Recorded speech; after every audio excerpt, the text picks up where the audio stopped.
aujourd'hui revenir à l'histoire pour essayer de comprendre qui dirige à Médine.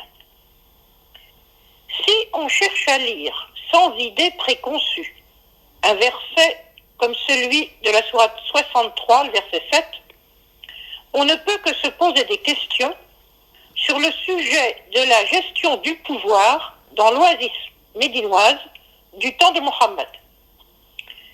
Lire sans idée préconçue, ni pour, ni contre, simplement en essayant de comprendre la réalité d'un terrain, c'est le travail de l'historien et celui de l'anthropologue. La lecture qui pratique les méthodes de l'anthropologie historique a pour objet de travailler sur le texte tel qu'il se dit, sans ajouter des mots qui ne s'y trouvent pas, en rapportant le texte à son contexte sociétal particulier et sans déborder de celui-ci.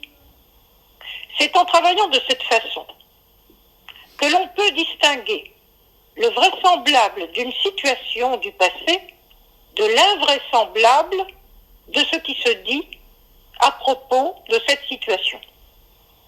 Le vraisemblable, c'est ce qui permet de penser qu'on est en présence d'une situation qui a pu réellement se produire au moment et dans le lieu où le texte que l'on étudie dit cette situation. L'invraisemblable, c'est ce dont on peut considérer que la réalité de ce qui serait passé était impensable de la manière dont on l'interprète postérieurement. Quand les exégètes et les historiographes du IXe siècle traitent du 7e siècle à la Mecque ou à Médine, ils peuvent produire du vraisemblable que l'historien d'aujourd'hui peut utiliser. Mais ils peuvent aussi produire de l'invraisemblable pour répondre aux enjeux de mentalité, de croyance, aussi bien que de politique de leur époque. C'est le cas notamment quand il s'agit de la personne de Mohammed, qui devient une figure de plus en plus vénérée et intouchable dans la religion de ce qui est devenu un empire.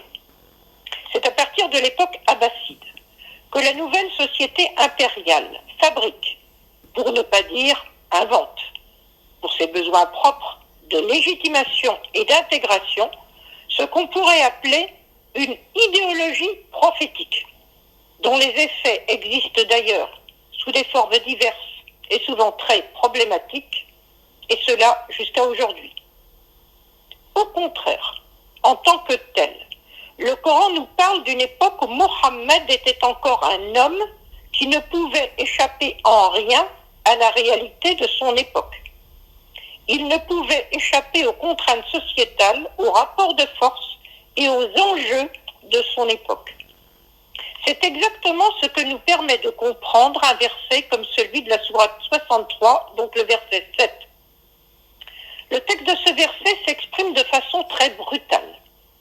Je cite le texte du début du verset.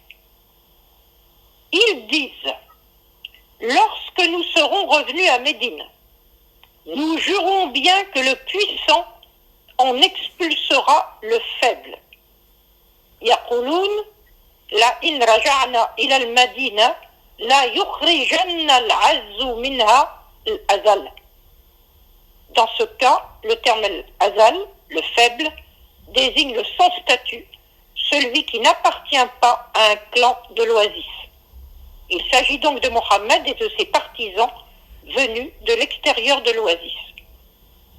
D'un point de vue strictement historique et en contexte, ce passage reflète un réel tribal criant.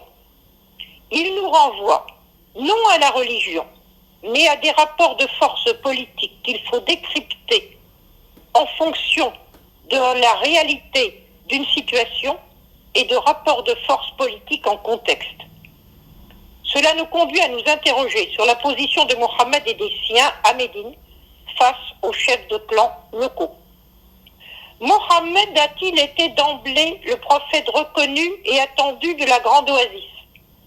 Mohammed a-t-il été un chef incontesté et obéi? Historiquement, nous ne pouvons répondre que par la négative. Cela nous amène évidemment à reconsidérer la manière d'aborder le passé. C'est une histoire humaine qu'il nous faut écrire pour retrouver la réalité de ce passé. Il faut bien constater que pour le moment, cette histoire n'est que très partiellement connue. Elle est largement à redécouvrir. Le verset de la sourate 63, le verset 7, est également très intéressant d'un autre point de vue.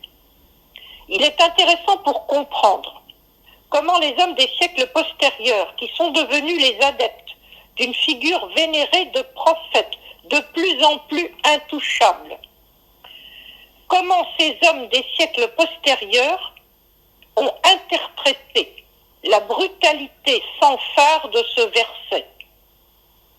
Plusieurs explications souvent contradictoires entre elles sont données, aussi bien dans la Sira que chez les historiographes ou les exégètes d'époque abbasside.